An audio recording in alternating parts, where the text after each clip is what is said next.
Assassinat de Patrice Emery Lumumba.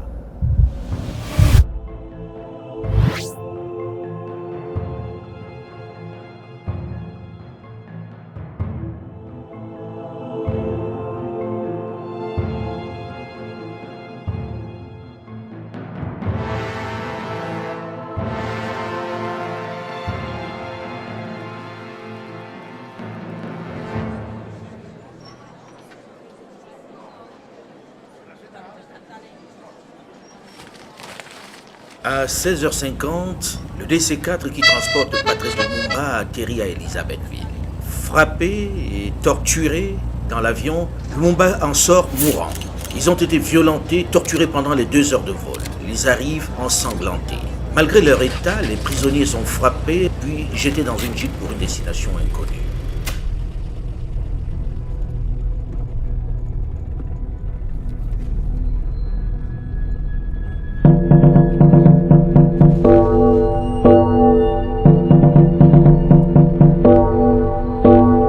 De longues heures de route à travers la forêt, Lumumba se fait sortir de la jeep, puis jeté dans un endroit secret.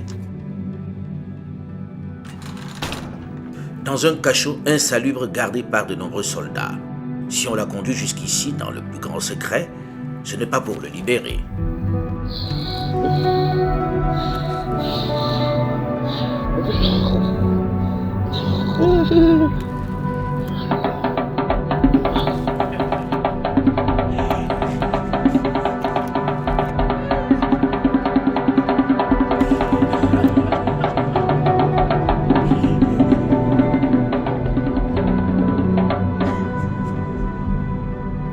Jamais, Hermo. Jamais.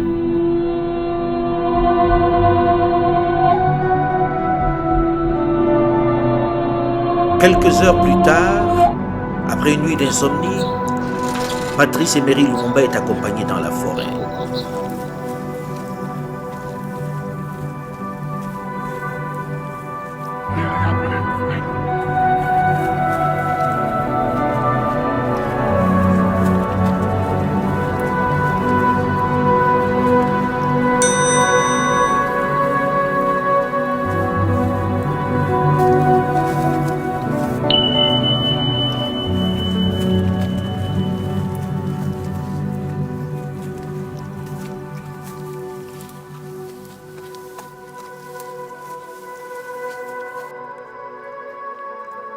Une fois arrivé sur le site, il se rend compte que ses 2 collaborateurs, Maurice Mpolo, qui avait cumulé les fonctions de ministre de la Jeunesse et des Sports et chef d'état-major, et Joseph Okito, bref vice-président du Sénat, ont eux aussi été traînés sur place.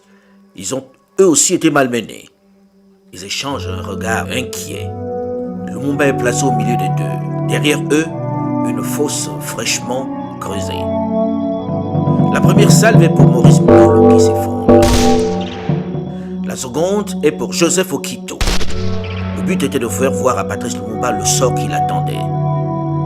Enfin, la dernière salve vient abattre Patrice Lumumba. Il s'effondre. Sans tarder, les cadavres, encore chauds, sont jetés dans la fosse puis recouverts de terre. En moins de 15 minutes, l'opération est achevée, et tout cela dans le strict secret de la forêt.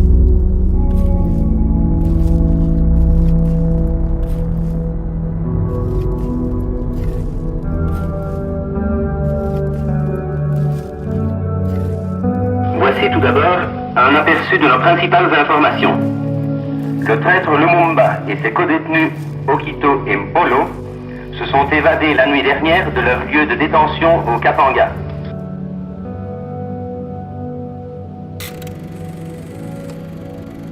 Face à l'indignation planétaire, à la colère qui se manifeste, aux marches de protestation contre ce mensonge qui se multiplie de New York à Prague, de Moscou à Belgrade, les autorités katangaises chargent les 2 principaux exécutants, notamment le Belge Gérard Sot de Bruges, de faire disparaître définitivement les corps. Sans cadavre, pas de preuves, alors pas de procès.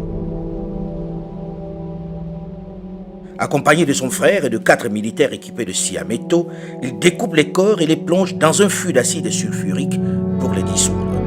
Comme trophée de guerre, Gérard Sot va garder dedans de Patrice Lumumba. Bien qu'il n'ait pas vécu vieux, Patrice Emery Lumumba aura durablement marqué l'histoire de son pays et celle de l'Afrique tout entière, puisqu'après sa disparition, son exemple, son audace et son courage ont inspiré de nombreux intellectuels africains. Comme l'a dit Jean-Paul Sartre, après sa mort, Patrice Lumumba a cessé d'être une personne. Il est devenu l'incarnation de l'Afrique.